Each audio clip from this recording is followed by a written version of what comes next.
In the beginning, everything was new. Sights and wonders we could only dream of, sprawling adventures with the friends we made along the way, a voyage into a world we could never forget. We scaled from handhelds to consoles, from monochrome to the third dimension, all crafted around a handful of titles that are still considered the best of the best. But that's the thing about a beautiful beginning. Eventually, it has to end. As Superman once made way for Spider-Man, a golden age must drive forward for the sake of innovation. Anybody can rest on their laurels, but only a master can conquer the peak of a mountain, then continue climbing. Today, we will be tackling 3 games that lie smack dab in the middle of Kirby's career, the Silver Age of Innovation and the dark side of stagnation. This is the 4th part in my effort to cover every Kirby game, so if you're new here, howdy. You can check out the other videos right here or in the description. And while I plan on proving my through line here, I hope you can take this video as a chance to experience this brilliant era of Kirby with me. Everything grand and what may lack in between. To get us started, let's show how much we've grown by returning to Dreamland. In the preparation for this video, I played just about all of the original release of this game, but it actually took me so long to get this done that they ended up publishing a remaster, so hey, sometimes procrastination pays off. The story kicks in with a cutscene, just as vibrant as we've seen in the past, but greatly improved by a nearly crayon-drawn aesthetic to set the tone as a faux fairy tale. Though I do think this border and papered finish really harms the overall feel. The fact that we don't get an unaltered version of these videos anywhere in the game is a bummer. As for the actual plot, instead of our usual bare-bones incentive, they throw an interesting curveball with this star-fallen ship. Visibly losing pieces in the crash, our main crew runs to help this space cadet. This is Magolor, and unfortunately, he's lost 5 critical flight components as well as 120 cogs for, I don't know, like a dozen clocks he has. We already know Kirby is all about helping out, dragging the pseudo-friend group along for a bizarre scavenger hunt. We make our first steps in Cookie Country. This first world is a perfect example of the mindset Return to Dreamland brings to the table. We're dealing with a Super Nintendo mentality at its very core, an ostensive 2-dimensional platformer that puts a heavy focus on your ability to traverse and pay attention to secrets. That being said, it's what they do with the newfound console's legroom that really makes the experience shine. The backgrounds are genuinely stunning. Giant windmill trees with Play-Doh mountains, underground routes that expel into giant caverns, cheese pillars, crystal caves. These are all elements we've seen before, but executed so smoothly and are simply a feast for the eyes. One thing we haven't seen are these super abilities. We're talking about the same bad guys we already love, but with an iridescent sheen. Sucking them up will trigger a fancy animation and a ridiculous rise in ability. Those little sword swipes, now you're looking at a screen-clearing cleave. Monster Flame can decimate a mighty oak, Beam pushes you to roll a death ball over everything you see. For a short time, these abilities hit the nitrous on your gameplay. Soon enough, you'll find that these extreme power fantasies will always lead to a dimensional rift, the same one our buddy Magolor just fell through. You ever play that one minigame in Smash Ultimate? It's like that, but with a beautiful punch to every detail. Each stage is personalized with a new challenge run, all set to the pounding threat of the Void Wall. For an admittedly simple game, it's ridiculously easy to get caught in an insta-kill here, but luckily, a well-placed shot can pause the death barrier for a brief moment. After that scramble, you'll prep for a mini-boss. It may seem like a pushover at first, but as we unravel this entry, the enemies grow right alongside with us. Every time you dab on a Doom Hunter, you get a tomato and then spat right back out to the mainland, generally just next to the victory door. It wouldn't be a mainline Kirby title without a goal game. Luckily, the trampoline flashes once you're at the apex of power, so with a little practice you can crush this consistently. We wrap up this zone with a fight against Wispy, which is another great example of how much has changed. You begin identically to the previous encounters, but halfway through the old tree grows enormous and begins stealing our moves. Luckily, he's still just a tree, so the showdown is over in no time. With the ores secured, we make our way to the Raisin Ruins.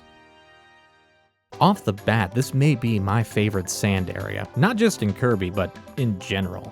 Take that, Mario 3. We saw the geometric desert idea in a handful of previous games, but Return to Dreamland has the smoothest balance of both elements. The geysers blasting shapes in the background, the stonework enemies, you can even see the pyramid we're about to ascend. While cruising on these sand dunes, you'll notice that this game absolutely nails that feeling of momentum. Just off these few desert levels, you climb atop these hills, descend an Indiana Jones section, all the while the background ruins grow ever closer. But before you actually enter the ruins, you get this refreshing oasis section, combining the slick water ability in tandem with the sandy shores. All this nice sliding landscape culminates to the actual temple we've seen, switching our journey to an ascent. While brief, these levels pack a lot of variety, cramped innards to external scaling, all the while dodging massive cannons in an effort to enter the boss's domain, a spooky melting candle excursion brilliantly set against this Invisigem exercise, until we finally meet him.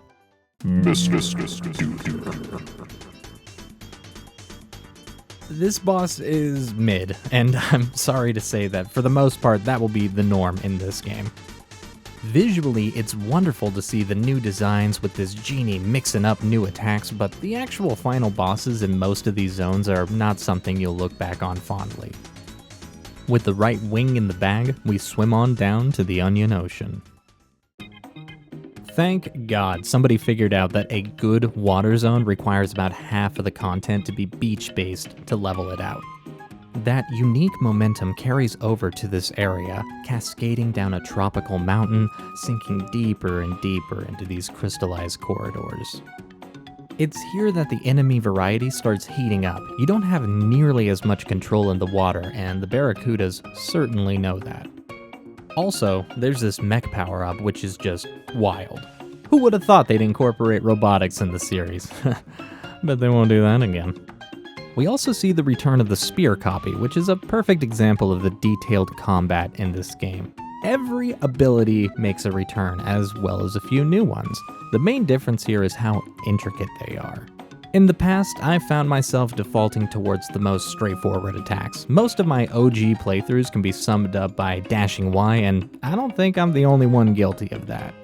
Luckily, pausing the game gives a full ability rundown. So many little moves I never would have found on my own that can change a power-up from trash to godlike. Big shoutouts to Sand in that regard. I totally understand that the SNES games also had these instructions, but Return to Dreamland has the benefit of far more screen real estate, leading to intricate enemy placements that lend themselves beautifully to each specific attack.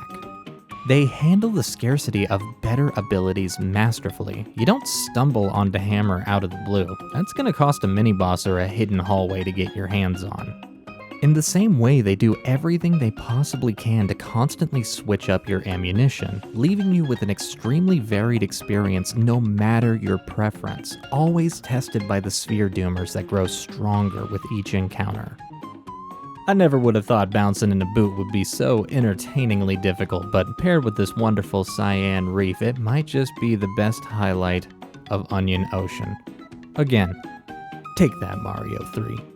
I love these big vertical choice puzzles, especially with the Riptide making you go slightly faster than you're comfortable with. Unfortunately, I was not smart enough to know how to solve these until editing this part of the video, but hey, I'm doing my best. Look at how this octopus dies. Kirby's out here claiming souls.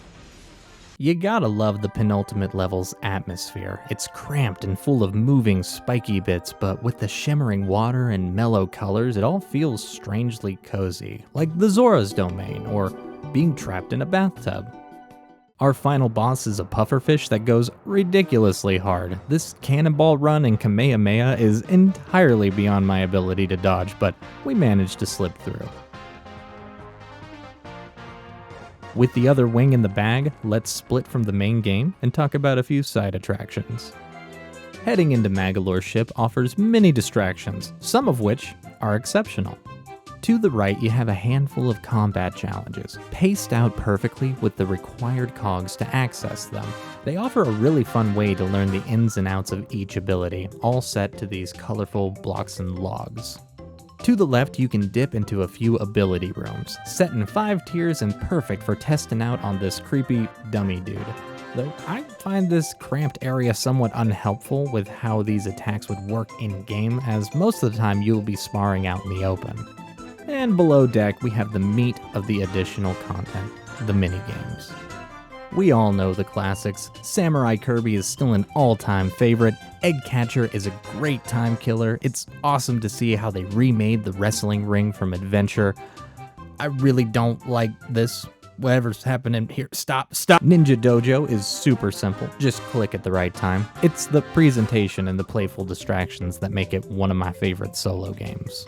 But we all know the single-player games pale in comparison to the party titles, and for that, let's check out one of the new additions to this remake. Early on in the story, you'll find this peddler Waddle Dee. They invite you to a mystical world protected by the Star Wars plot armor that detaches it from the mainline story.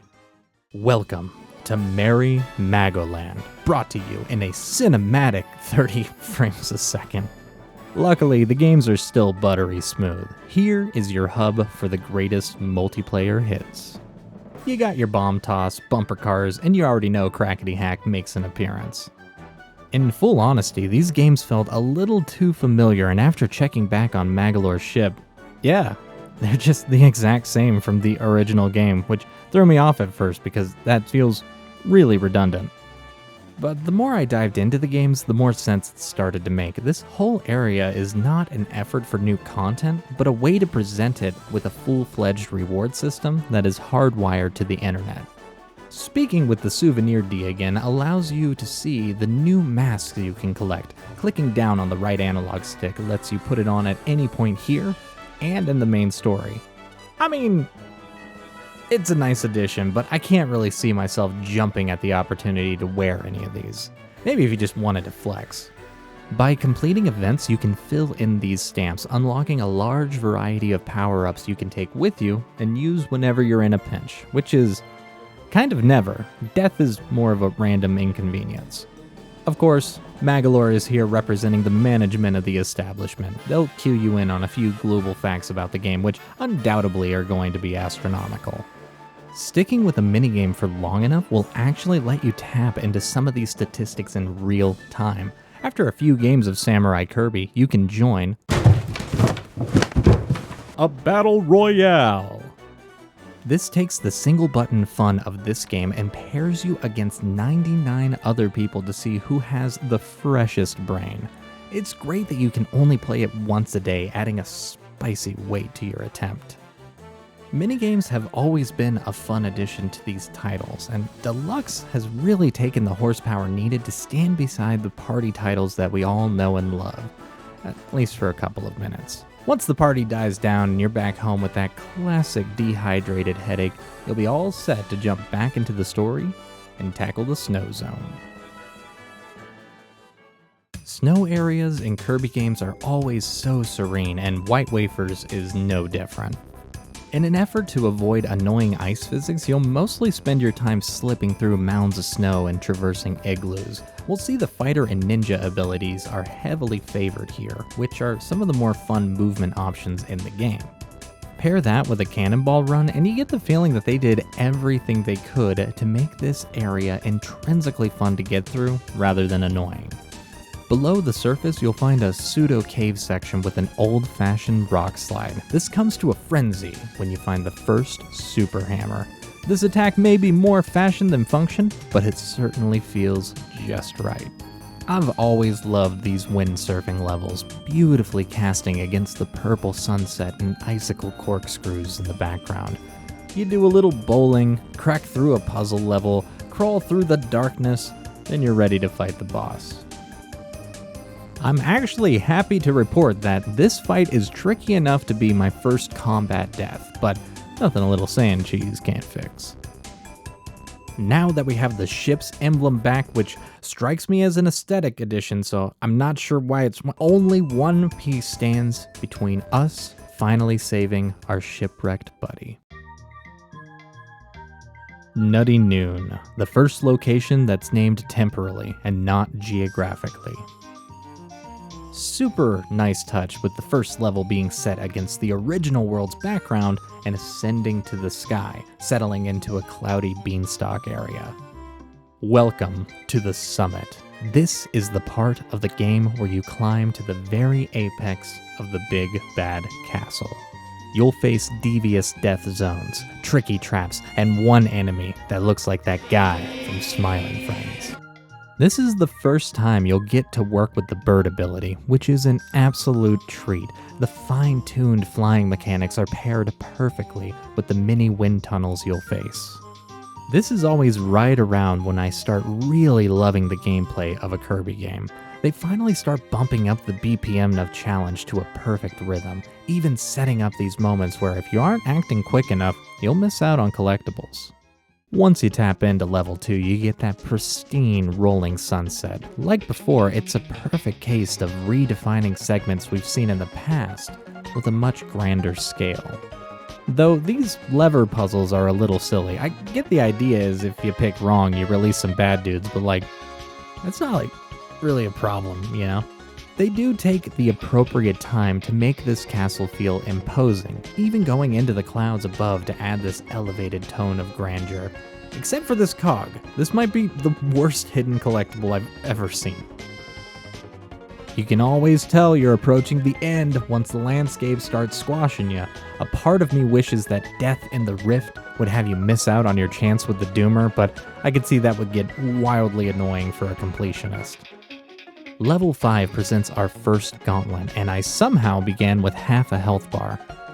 I ain't taking no tomatoes. Only pushing through 4 fights makes this quick and easy, ending with our first encounter with an electric heavy. Y'all already know how I feel about easy boss rushing, so I'll just say it's nice that they made sure each battle has a hard suggestion to change your fighting style, leading to great variety and another chance to sharpen your skills. Finally, the boss room opens, but luckily, it looks like the last piece is completely unguarded.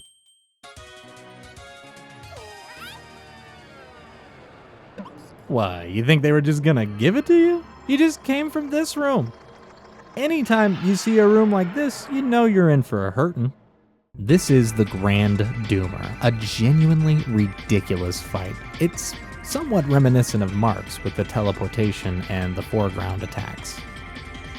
I actually get completely bodied in my first attempt, but you already know I'm busting out the pocket sand!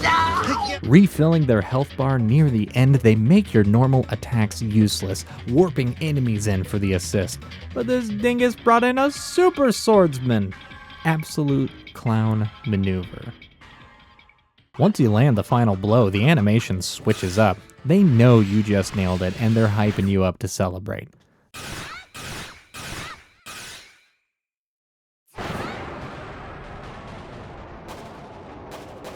The mast is yours, you return to Magalore, and we all set sail into the sky. A job well done. Yeah, this story ain't over. The completion percent is half filled, and I haven't missed a cog yet.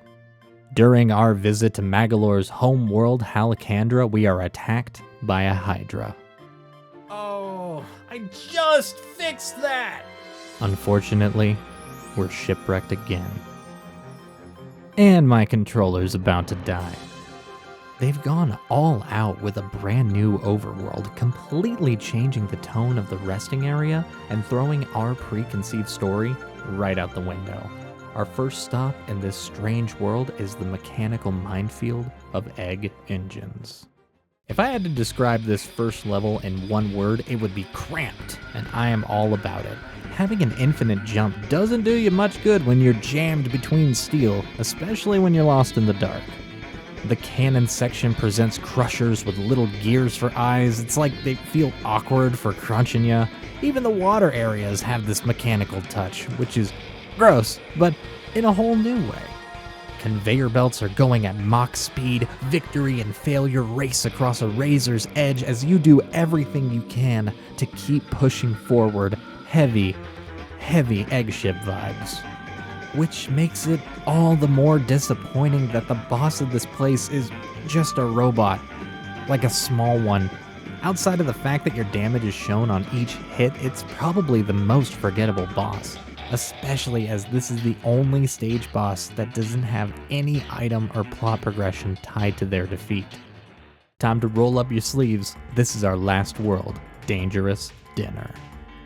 This is a great example of why I love a good lava world, filled to the brim with challenge and traversal, all cutting against the forces of magma tides and spewing eruptions. They use the snow ability to great effect here. Not only can you mitigate the lava for some collectibles, but the super attack has you knocking out molten bowling pins.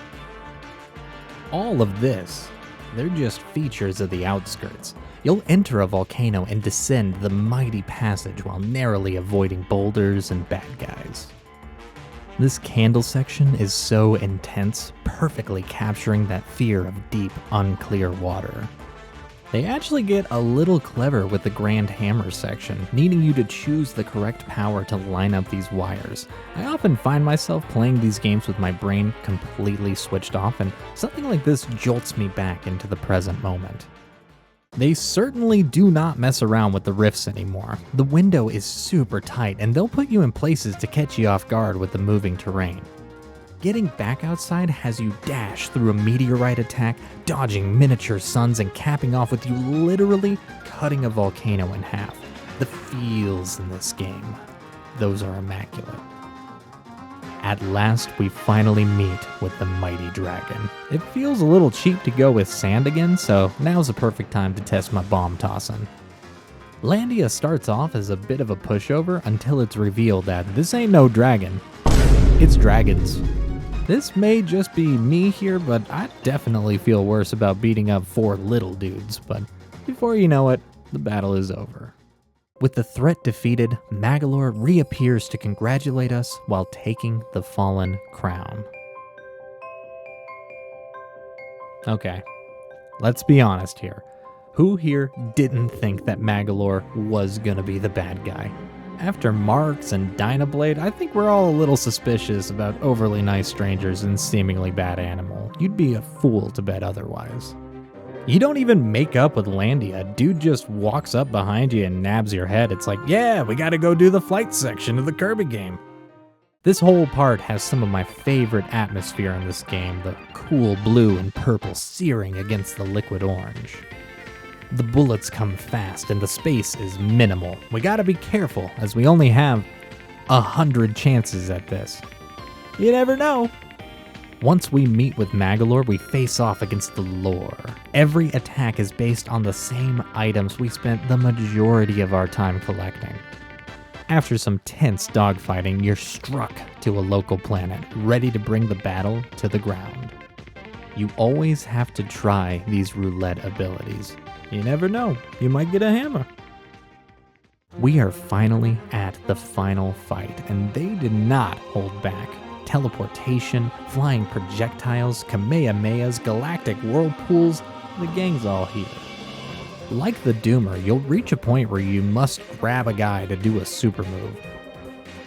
Unfortunately, I get Bloodborne, so I have to try again. You would think this enormous button mashing segment would put a pin in the fight, but we've only just unlocked his final form, which, for me, makes this fight completely unfeasible on half a health bar. Hey, looks like we win. After all the crap we had to go through fixing a ship and beating up weird dudes and getting sent to a lava planet, finally finishing this fight is so cathartic. Give me back my hammer. Die!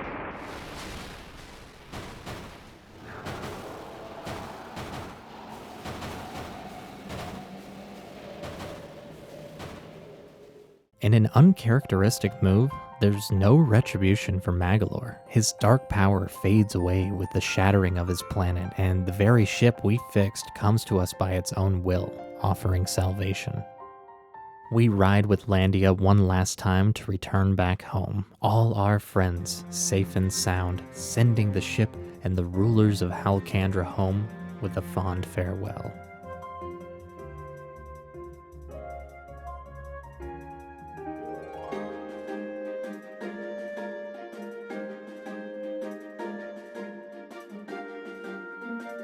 Man, that honestly wasn't a lot of game. For a casual 100% playthrough, it clocked in at just around 9 hours. It feels like they also knew that, as sitting through the credits doesn't end with a thank you, but there's more! So, a finished game gives you 3 new modes. First up, we have Extra. Same game with the dial turned up. They actually went out of their way to add a good bit of little details here. Each collectible is slightly changed with the hollow stars and the crowned lives. You get way less health, which is bad news with the new enemies and some bosses getting the EX moniker. I know there's a new cutscene for Magalore as well, but I just can't be asked to beat this whole thing again right now. Maybe later, maybe streaming it, who knows. As a staple of the franchise, we also unlock an arena mode, although this one is super bare bones. A series of 13 fights, the first 10 of which are in random order and the last 3 will always be the ultimate battle we just went through. They load you up with 5 tomatoes and 4 oranges, so catching a W is no major feat. Victory will get you the option to do it all again, but with 3 auxiliary buddies, which, I mean, I don't want to come across as a spoiled baby, but that's pretty uneventful. Normally, the arena is a haven for post-game content, a real white-knuckle event where you have to really plan out your abilities and debate on when you should heal. Unless I'm missing something, I couldn't imagine anyone doing this more than a handful of times. If we were playing the original release of this game, that would be all she wrote, a real contender for the not really worth $50 category. Luckily, I paid $60 so we get this snazzy little epilogue from Magalore.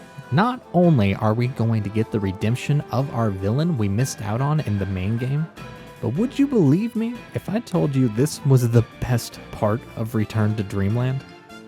Usually with these remastered editions, you'd be looking at a texture swap with 0 budget, more of a blurb on the box than anything substantial.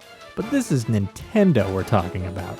We may not get any deals, but we're certainly getting quality. After our battle, Magalore was cast into the dimensional ether, embedded deep between the walls of reality. You can tell because he's black and white now. My man got beat so bad that he's back to square one, only left with a tiny jump and a pathetic attack. Our simple quest is to gather our abilities once again. At the end of every major level, you'll find a forbidden taco, lighting a fire to bring us back to 100%. And as basic as that sounds, it is so much fun to progress in this mode, taking the smooth and natural gameplay that we're used to and fusing it with long-term progression. You get this beautiful mixture of high-speed combat with a hit counter like Devil May Cry, and the better you do, the more points you earn towards upgrading your abilities, only making the combat loop that much more satisfying. Each slice you get gives you a major upgrade and lets you progress like a Metroidvania. It all comes across like the remastering team was allowed to do whatever they wanted for this additional content and just tugged at the threads of their favorite games. Not to mention all the new landscapes they've designed, taking inspiration from the Rift levels and adding further complexity with these color palettes and the newfound surreal design of the platforming. By far the most interesting environments we've seen in this game. The bosses are remixed into new trans-dimensional forms, and boy, they did not hold back on the combat. If you haven't been choosing your abilities wisely, you will get mopped without mercy. They make sure you're really understanding the new attacks by forcing you to use them in progression, as well as offering loads of magic points in the optional challenge rifts, striking a perfect balance in combat and puzzle levels. In the span of 2 hours, you'll be able to create the party platter needed to awaken the hidden truth. This ain't no fiesta. It's an apple-calypse. I'm sorry, turn it off. Turn the video off. As a welcome surprise, we get an all-new final boss. And just look at the scale of this. We get this beautiful and threatening fight against the Master Crown, a jewel-encrusted Technicolor giving tree, shooting lasers and roots with reckless abandon. After you do enough damage, the dude just body slams you into oblivion. No matter how many upgrades you get, this fight is going to test everything you have. But with enough persistence, you will fell the mighty tree, summoning the same sword Kirby used to defeat you to finally redeem yourself through astrological woodcutting techniques.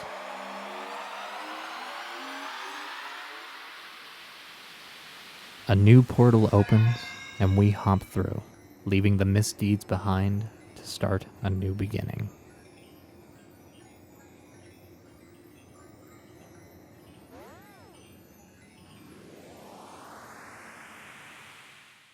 Return to Dreamland sits in a strange place for me. There's definitely a lot to love. You start to see the devs stretch their legs to capitalize on the visual elements that originally made the 2D titles so great. But at the same time, when it comes to the combat, bosses, settings, a lot of the main pillars of this title, I can't help but notice this overwhelming sense that they're tired of the formula. Who could blame them? After so many bangers on every Nintendo console that matters, you would start to feel the development cage, and with the actual talent at work stuck with the standard story and basic mechanics with only a handful of options to innovate, you would hope they would get more room to creatively flesh out a new adventure. Luckily for us, we still have 2 games to talk about, sister titles from one of the most creatively innovative consoles Nintendo ever released. First up, let's talk about Triple Deluxe. Off the bat, they immediately surpass the open simplicity of the original titles. Falling asleep allows this strange vine to intrude Dreamland, leading to this ridiculously armed bug thing to straight up steal King Dedede. We should all know the green grass openers by now, but they strongly play with the plant-based environments. Pair that with a heavy emphasis on 3D and you get these awesomely dynamic areas to explore. Simplified from Return to Dreamland, it doesn't pretend to approach the combat or movement with any new features, choosing instead to focus on the new Hypernova mechanic. They are not playing around with the animation in this game. Look at how they frame the camera in these super-powered moments. There's a brilliant feeling of weight behind each approach that gives the whole walk a deeply satisfying feel. You'll even notice this in the transitions. Climbing on the star for the first time has this waiting period where everything powers up, like an old car you love to death roaring to life once again. The big collectible this time are the Sunstones, which you'll need to access the bosses and a few extra levels. You'll also find keychains for, I guess, the same reasons you would get keychains in real life. The first level ends with a battle against multiple moles, then you get your bonus game. Genuinely the tightest window for this bonus I have ever seen, just 2 frames to get to the furthest platform, and you actually get a collectible for it. Honestly, my favorite minigame so far. The skill ceiling is perfectly high. The one thing I definitely don't love is all the tilt controls. Whole lot of fun trying to wrangle this in with this extremely real 3DS I'm playing on. Pay no attention to that man behind the curtain. The name of the game is 3D, literally and figuratively. I was never a huge fan of gimmicky games on this console, but they really seem to take to the improvements this creativity can offer, and it really shows. These opening levels trade in the traditional grassy plains for a strong jungle vibe, using the handheld's display for their advantage by tightening the scope to look like a pop-up book. In general, every level can be broken into 2 playable planes, separated by a smaller star to transition between them. This works beautifully with the revamped enemies for these brain-twisting high-octane encounters. World 1 ends with our favorite tree, but I am happy to report that they have completely overhauled the boss encounters in this game. At the beginning of the stage, we can see the mysterious villain just straight up still stealing our main man. Getting too close results in them transforming a flower into a mainstay encounter. Due to our current fertile fiasco, Wispy Woods has transformed into a powerful flowery foe. Instead of the regular face melting we're used to, this fight is extremely dynamic with multiple phases and the sweeping root attack, making for an engaging and beautifully colorful experience. Victory ensures us a giant medallion, pushing the vines beneath to a new stage. You can tell they truly wanted to break away from the standard landscape progression by introducing this candy-covered arena. Normally, I would say a World of Desserts is annoyingly quirky, but they immediately hit the ground running with great ideas. You spend your opening section dodging this gumball tank, followed up by exploring a confection factory. This progression caps off with a great callback when pulling a wallpaper to reveal the OG level layout. Oddly enough, they transition from a production line to a carnival, introducing what has to be the strangest copy ability to date, Circus. They brought 4 new abilities to the table this time around. Circus is basically clown mode, making balloons and jumping through hoops. Archer is like a slower but stronger ninja, Bell is a new area of denial attack, and Beetle turns you into a beetle. Out of the 4, I found the most use out of Bell. The Y-spam move is consistently amazing, and a dashing attack results in an ultra-satisfying screen sweep. As for the classic attacks, they did a great job balancing across the board. You really can't go wrong with any ability, especially considering that any decent damage is gonna knock that star square out of you, scrambling your tactics and forcing you to try and retain your firepower. This balance, of course, does not include Hammer. It's by far the strongest attack, and considering its up Y can light ropes and downswing can pound pegs, you don't have many cases where you wouldn't keep it. Series-wide, it is by far my favorite ability. Fun fact, that rope on Kirby's head is called an Obijima headband. You would generally use these to hold up the sash on a happy kimono. Mario wears the full festival outfit as one of the final costumes in Odyssey. Fighting through factories and carnivals alike leads us to Paintra, a new addition to the bad guy crew. Utilizing that old school paintings becoming enemies approach, the added dimensionality really makes this fight a spectacle. I love how they play with the brushes to obscure the screen, then turning the entire background into a canvas for a surprise attack. We even get a callback to Landia in the final phase. With the new path open, we begin Old Odyssey to continue our quest. In a surprising twist, this may be the first zone I can't see any discernible through line. Outside of being mostly comprised of canyons and ruins, there's no real theme or location to draw comparison, which I'm stoked to see. There's a real feeling of free-form creativity here. You dodge trains adorned with Waddle Dee's face, fighting big-ass birds with turnips, then begin climbing through a twilight mountainside into an ice-crusted field. Really a grab bag of ideas in the best kind of way. I always find this kind of creativity when Kirby is firing on all cylinders. It's the purest form of anything goes and shows a great deal of confidence in their original work, especially when they cut away from the tried and true methods of the past. When you're barreling through random landscapes as a clown fighting paintbrushes and listening to a strange mixture of upbeat jazz and drum and bass, you no longer compare the title to any Mario or Donkey Kong parallel. You are simply left with an unmistakably Kirby vibe. Just looking at this level preview gives away that the boss is gonna be a banger. There's never been a bad Krakow fight, and it certainly doesn't start here. I love that these callback fights always begin with the original moveset from the old games, but near the middle they expand into this deeply complex arrangement, almost like this is always how the fight was supposed to feel, and they finally have the tech to make it so. There's a mechanic in this game where Bandana D will toss you a health pickup that you can store for later, the quality of which is based on how many friends you have on Street Pass. Rest in peace. At first, I didn't want to use it as I felt it was too strong of a benefit against the challenge, but they genuinely throw some major heat around this point. You'll find my resolve in this abstinence does not last much longer. We make slow work of this angry cloud and head on over to the wild world. We open with a blooming Aztec layout. It reminds me of the overgrown facility in Metroid Fusion, another game I'ma go over one of these days.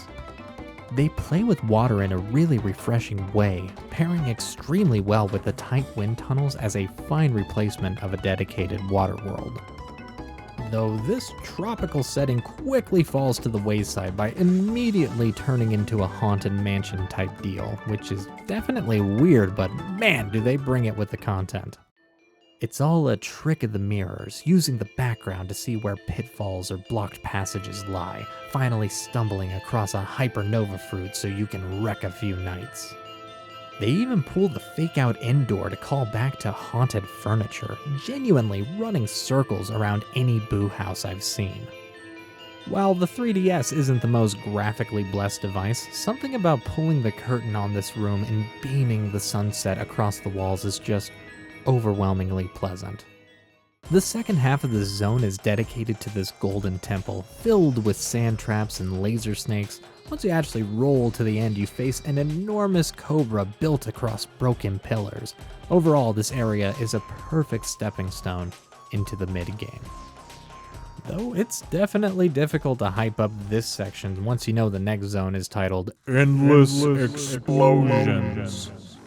Once again, we ascend to the top of a volcano, finally facing the elemental challenge of magma and the raging heat of difficulty inclination. The beautiful mixture of burning reds meeting the cool purple surface of the earthy ground, it all makes for a thick mixing of cautious speed and forethought with your abilities. Though this mostly breaks down to hold on to ice for as long as you can or you're gonna miss out on secrets, bud. You wouldn't expect to have swimming sections in a zone like this, but you can't get enough of these big biting sewer dudes. I did find this one minigame room where I imagine there's an easier way to get it accomplished, but hot damn does it feel good to execute these maneuvers. This part also includes one of my favorite uses of the hypernova, sucking up these comically long serpents and the little interactions you see with the Waddle Dees in the background. Finishing up with a shielded dragon crew climaxing with an eruption sadly marks the end of what I found to be a great progression to this game. From here, you do a mini boss rush, ending with a fight against a fiery frog, opening up the final path to Royal Road. The final mainline stage is unmistakably forgettable. For a 6-hour game, it feels like a real shame to fill the final hour with reused tilt mechanics, background attackers, a boss rush, and a straight-up reincorporation of every hypernova section we just did. Granted, I know returning to old lands and battles is a staple in any Kirby game, but in this case it feels far less than a triumphant return to heighten the final battle, and much more like they needed some serious filler to flesh out the playtime. But getting through this opens up to what I can only describe as, oh no, we forgot to tell the story, in which they dump the entirety of the plot in the last 3 levels. This starts with these woodland fairies. Busting them out of cages opens all the doors needed to progress within the sparkling crystal landscape that is admittedly gorgeous. This place also includes the most annoying tilting game I have seen to this point, so much so that I ain't gonna do it. We get our beautiful return to malicious crushing machinery, so you know we're almost done. We hit a ridiculous hypernova that brings us to our last boss return, where in one fell suck, we absolutely demolish the revamped tree. Once I saw that health bar also get pulled into the vortex, I absolutely popped off. We've regained the footing to finally face the fierce flowery foe to right. Yeah, the Sunstones. Looks like I'm doing that minigame. At least this will be the end of my emulation controlling woes, right? Is that music? Why would there be music? Rolling into the castle reveals Tarzana, a bug wizard with the power to puppeteer. Turns out they were looking to steal the hero of the lower world, thinking it must be King Dedede. In this moment they return the fallen king to us, but with wicked webs clouding his mind. We haven't spoken on Superstar Ultra yet, but the quick inside knowledge here is you do not mess with Masked Dedede. This is an absolute grudge match against one of the best characters in the series with undeniably one of the greatest songs in the franchise. A final blow frees him from the control of Tarzana, revealing the final boss of our quest. Ironically, the puppeteer wizard was just a puppet in the twisted scheme of Sectonia, the vile queen bee of the heavens. This fight is mid, but we all know they aren't just gonna hit us with a single phase, not this deep in the series. Seemingly victorious, we reunite with the king to realize that whole fight was just a warm-up. Turns out we're the hero of the low world. Gee, no kidding. Now we gotta go to the bloom of the Dreamstalk to finish the fight. For real this time. But first, let me break this down for you. In this section, we gotta break these bulbs to open the vines to shoot ourselves to the boss fight. On console, this is light work. Put it up to your face and shoot it like a scope. Easy peasy. In the process of filming this section, I cannot tell you how nerve-wracking it was trying not to mess this up. The controls are inverted in the most disorienting way, and each missed shot takes a chip of your life. If you haven't noticed, I'm not that particularly healthy.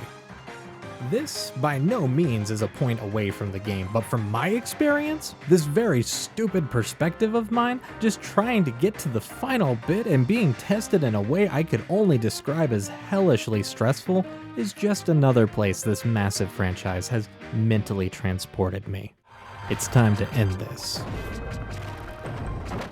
Okay, now it's time to end this. These games never seem to fail when it comes to the climax. Sectonia has morphed into the blooming Dreamstalk, creating this unbelievably powerful beast of ethereal power.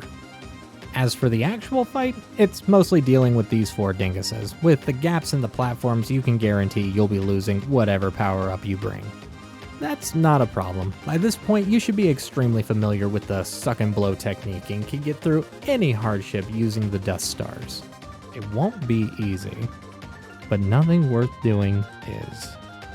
Eventually, you will taste victory. But it's really not, though. Luckily, Tarzana is on our side now, and Dedede knocks us out. Yikes, dude. Thinking quickly, he tosses us into a hyperfruit, allowing Kirby the proper power to finish this whole ordeal. While the Queen puts up a grand fight with their buddies in enormous shield, we pick away at them like a spider picking apart their prey, which leads to, without assistance, we meet for one last collision, pulling in every ounce of their powerful attack, sucking without mercy all of their being, and for the first time in the franchise, a frown!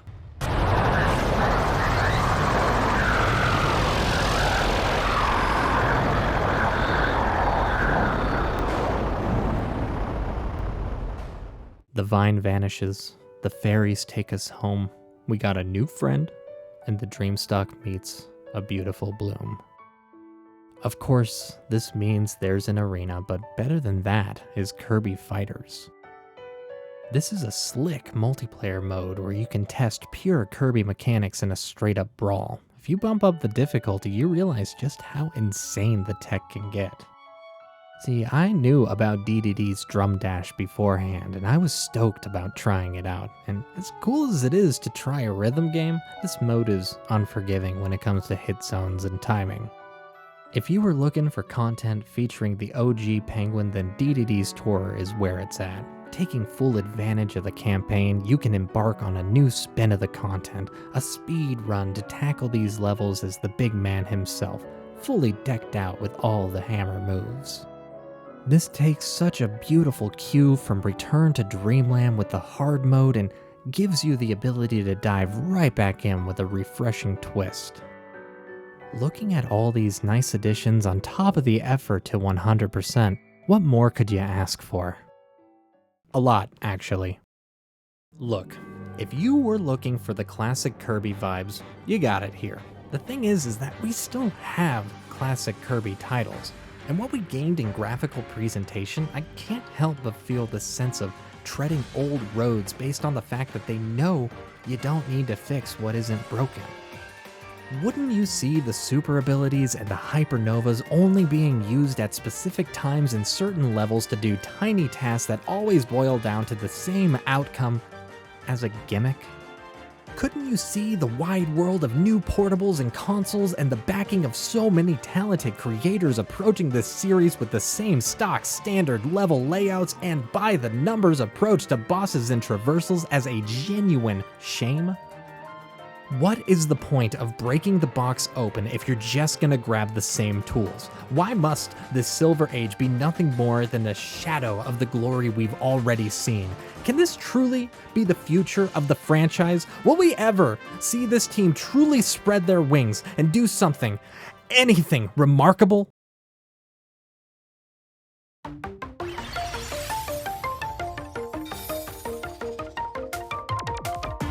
I'm gonna be honest with you.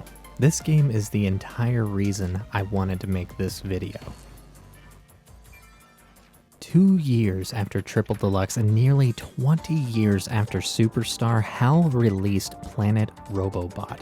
And to this day, we have not seen a game in the main series with more originality and creativity. But I'm getting ahead of myself. Let's go over introductions. Planet Popstar is met with a looming threat in the form of an enormous UFO.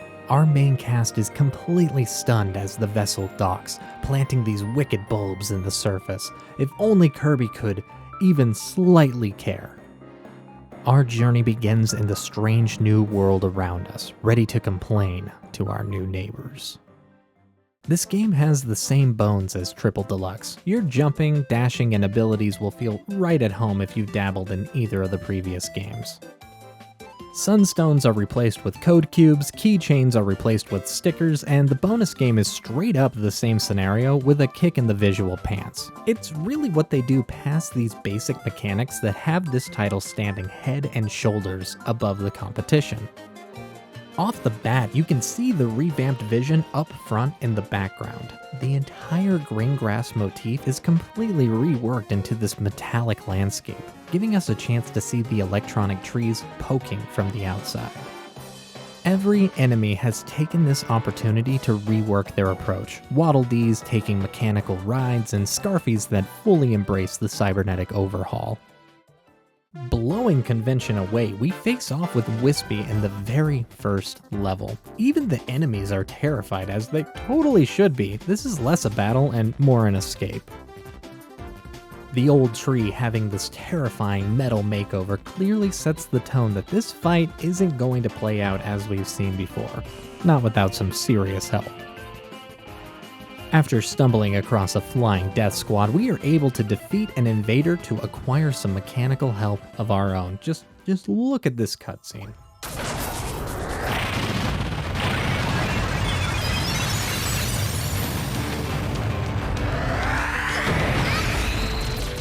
Pair that with the pumped up jams in the background and you might get a sliver of how awesome these sections feel. The insane boost in power, the smooth robotic glide of our mech.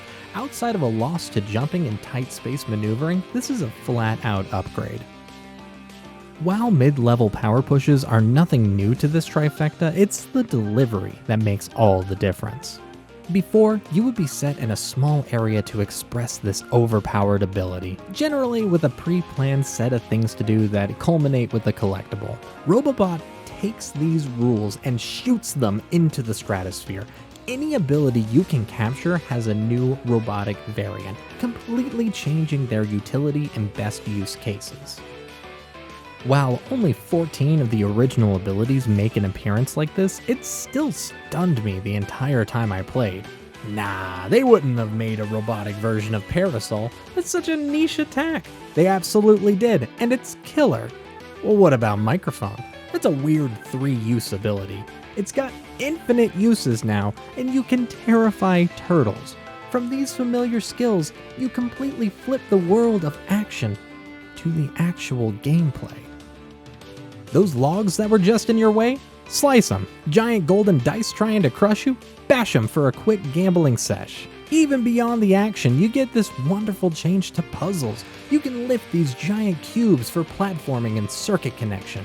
You can straight up move cannons for proper lift-up capabilities, and your enormous arms can screw cogs for traversal and destruction.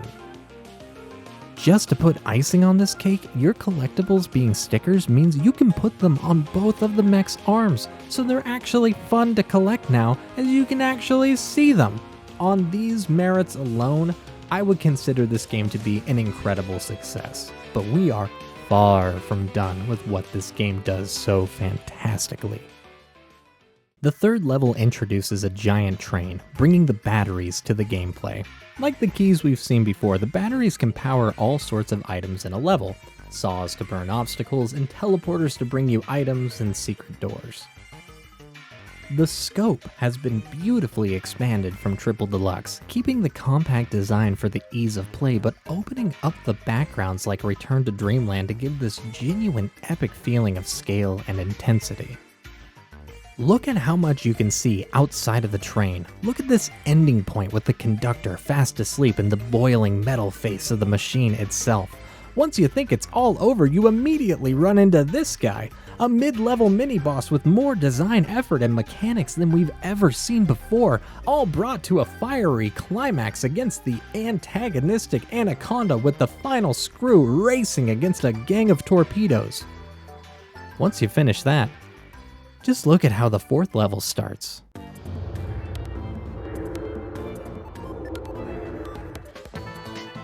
A pulsing laboratory of puzzles and traps, giving us all we need to traverse and solve wild puzzles while battling a few of the new dudes with attitude. I'll stop.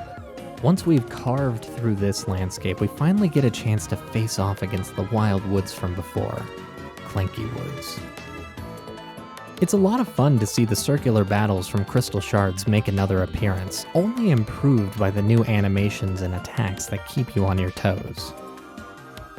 At one point, the entire field rises to this tight corridor where you have to face off rockets and leaf orbs, capping off what must be the best first impression of a Kirby game I have had to date. We kick off the second zone with a city, but this time, Mario ain't missing.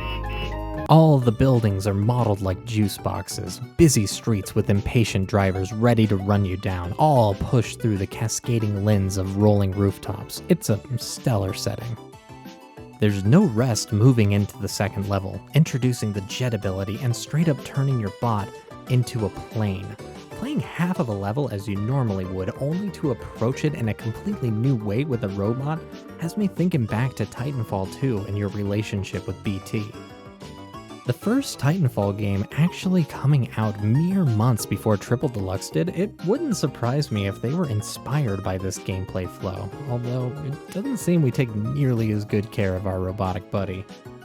Clown makes a reappearance, but instead of a circus, we get a giant game hall. Billiards, dice, roulette, all the glitz and glamour you'd expect with games of chance. It's a bit early to get into the deeper story here, but a firm theme of this game is about industrialization, mostly the bad side of corporations and their blood-suckery of nature. I can't help but think that this area is a commentary of the invading ship tossing sequins in the eyes of the natives to distract them from the nefarious deeds being done. Or it was just a cool and unique setting to get to jump around in. It could go either way.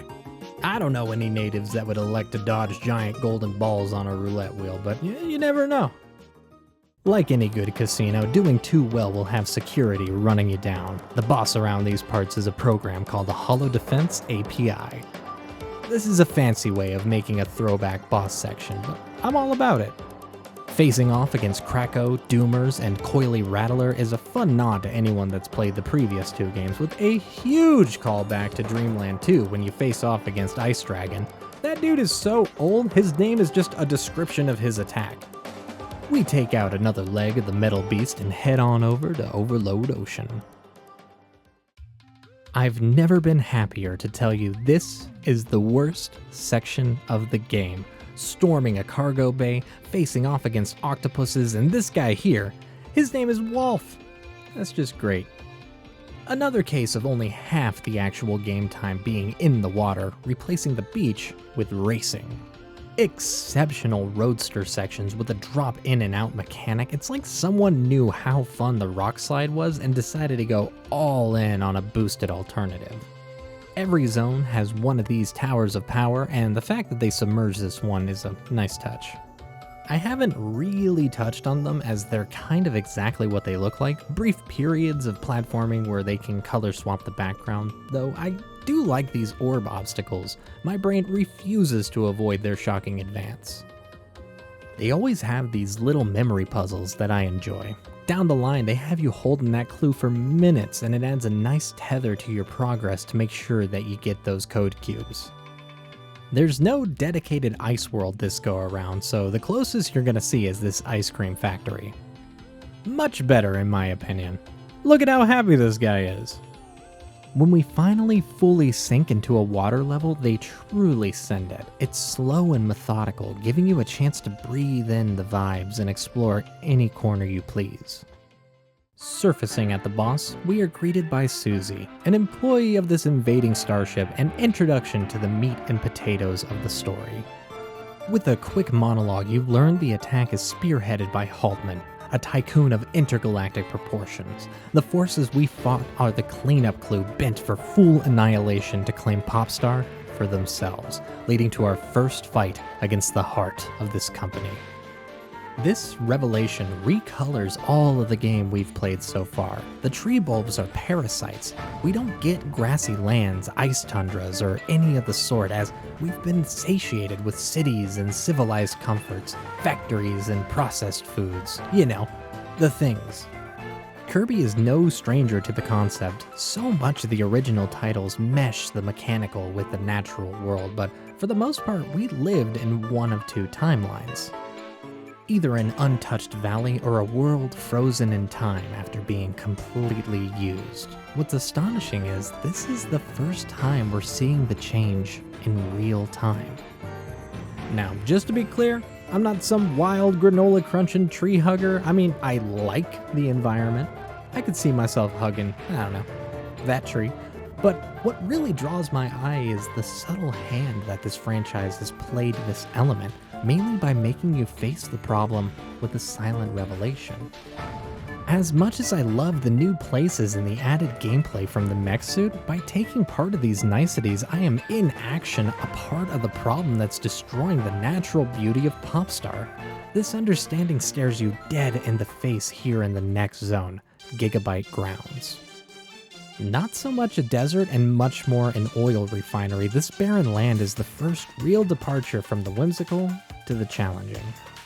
Oddly enough, this feels like the return to the same layout as our first zone, but with the new bells and whistles of combat. Normally, we'd see this kind of mix up with a returning palette, like the vines in the clouds of Return to Dreamland, only now it's a great reveal of Haltman's actions. This is undeniable when we see the new ability show up. Poison. No, you can't even face a serious subject without the Kirby flair. The fracking machines are giant blenders, which still hits just the right way. In the laboratory section, we get our first taste of internal flying, leading to another fight against the Cog's defense system, which actually turns out to be Kabula. You know, that thing. Okay, not every callback is earth-shattering. I wouldn't know what that thing's name was if it wasn't written on the box. Approaching the next boss has us meeting Susie once again, singing the company song while lost in thought. If you've ever worked a soulless corporate job, you already know how this feels. I know I've been forced to sing a few songs in my career, it's agony. Mildly annoyed, she announces that this is the end. Our time is up. Them's the break, etc., etc. Here's a fight against Meta Knight. Really sweet redesign for this battle, combining the skilled swings of his sword with new aerobatic attacks. I wonder if they're gonna do the thing. You know what I'm talking about. Oh, they didn't. Rest in peace. And we dance to the next area. You already know with a name like Rhythm Root that I am all about the vibe. In full honesty, this whole zone is a reskin of what we've seen before, from the city to the casino, train, and laboratory. But it's the content that really makes a place like this shine, where Triple Deluxe merely meandered. Pulsing underground trip-hop vibes, soaring jazz fusion overtones, just a real smooth ride from top to bottom. Tickets, please. Whoa! It wouldn't be a night in the big city without a return to the casino, but with the training wheels officially off, it's nice to get your reflexes flowing in this ultra-polished arena. Another encounter with Susie, another rendition of the company song, another modified frenemy fight. This time around, you're put to the test with the familiar foe punching up in a 3-to-1 bout. The entire time you're fighting, you constantly ascend the massive tower to the brink of the city, forcing you to fight against their multi-cross cannon on top of the roof. Victory sends the triple imposters flying and brings the metal beast to the ground. Let's finish this. All of this. Within the carnage, we are finally able to enter the invader from the rear hatch. This is gonna be a lot. Immediately struck with the classic ebony interior, statues line the hallway of the Great Leader's domain. You're going to run into the security force here, a slick callback to Metal General. Before you can actually cap the victory, they hit a button and run away. Get used to this. Pipe puzzles bring us through the inner walls of the facilities, bringing us to another fight against the Force and one step closer to the main man behind this conflict.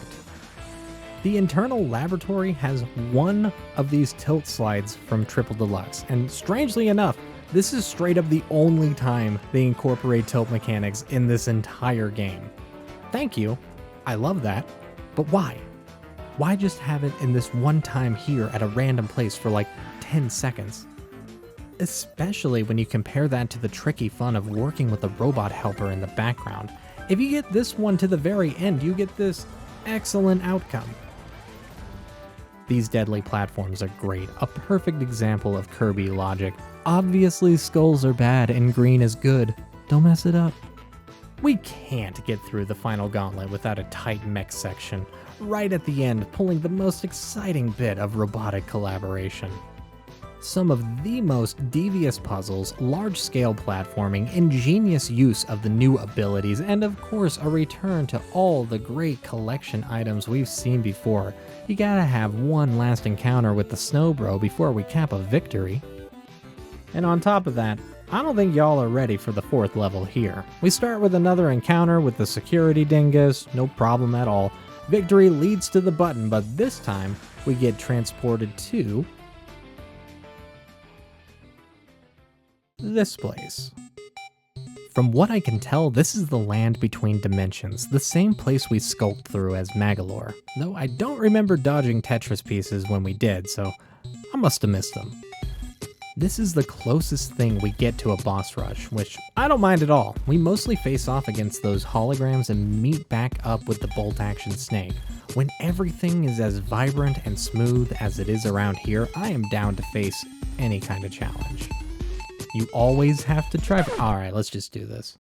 I know I can't translate the 3D effect to video here, but this looks incredible. A stunning introduction to our final encounter with Susie.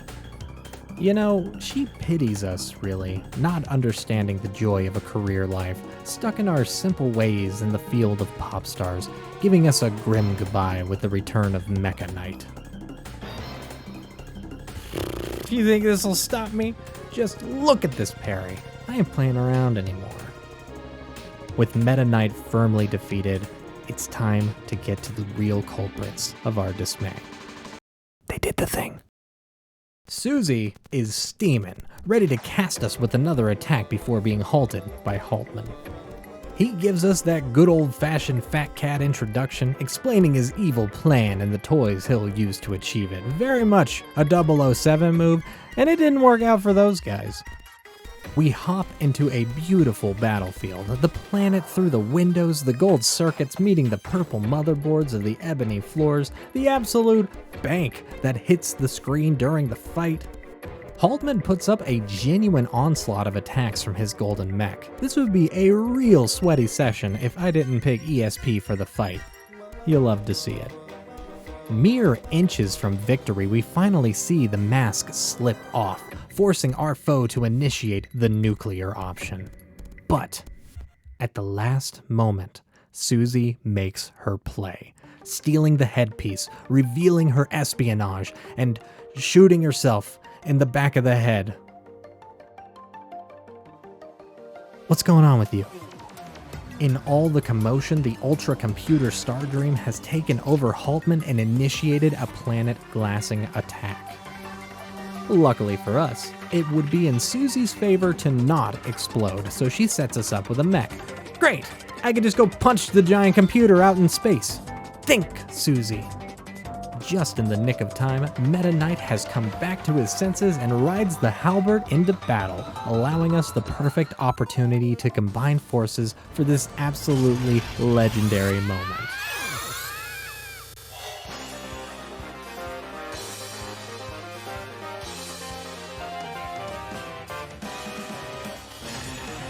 The final showdown begins. Stardream strikes from the background, blinding the sky with thousands of lasers and rifting support from beyond. It's only here that you can see the full scope of this encounter. The cogs screwed into the ground, the planetary bases circling our orbit, burning the sky into our amber-flooded showdown. Truly a fight to be remembered. As you could probably guess, victory means very little when you realize what this horrible machine's true plan was, combining with the Mega Base, revealing its final form. Look, this ain't my first intergalactic ship showdown, and I assure you it won't be my last. Show me what you can do, you giant stupid metal ball! Doing enough damage destroys the hull, pulling pieces into the sky and revealing what can only be the worst outcome imaginable. It's that guy from The Thing. In a game filled with callbacks, this is the best one. Facing off with the end boss of Superstar once again, a pure flex from the devs showing us how far they've come in regards to captivating gameplay, interwoven storytelling, planet-shattering outcomes, but most of all, a firm strike in the ground of Kirby's modernity. The bold and experimental, the fresh and the uncompromised. Behold, this is your Silver Age. Anyways, I get dunked on, so I gotta do it again. No complaints from me, though. This fight is absolutely stunning. Sucked into a vortex, geometric patterns glistening with the confident flow of our old enemy, the constant countdown of the attacks signaling how close our entire planet is to complete annihilation. One giant breath that leads to our staggering blow, allowing Meta Knight to plunge the checkmate.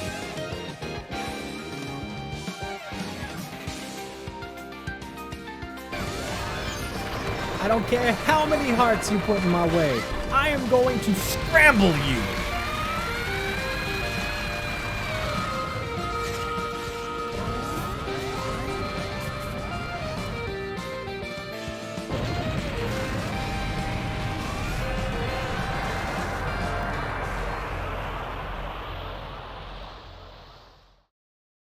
We've won.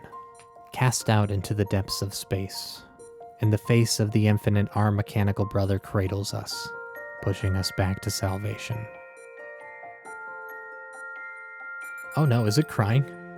Don't tell me you made that thing cry. We should have been so much nicer. The corrupted landscape reverts to its original form. All our friends reaching the surface safely. Susie makes off for the stars, and we run off towards our final conclusion. There's a really difficult feeling this era leaves me with. By one hand, you are looking at masters of a craft, the beautiful atmosphere meeting uncompromised music, all set to a pattern we know and love, with all the bells and whistles we couldn't have before.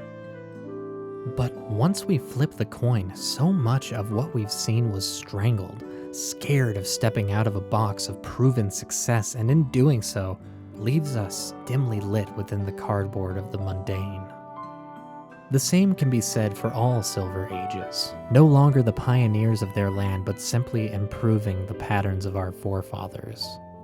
But there's more, something that cannot be seen or heard, but felt. By the stance of returning home, exploring the new techniques afforded to us, and finally capitalizing in the freedom of grand scale and originality, not just from these games, but the consoles they call home. I can't help but feel this deep sense of wonder, an exploration of what can be accomplished in the ever-blossom that is the video game landscape, and when we truly get to the core of that feeling, we can all realize it's the same principle that brought Kirby to life in the first place. So to all of you, remembering this moment in time through nostalgic eyes, or for the first time, I thank you for taking this journey with me. Just wait until I talk about the rats!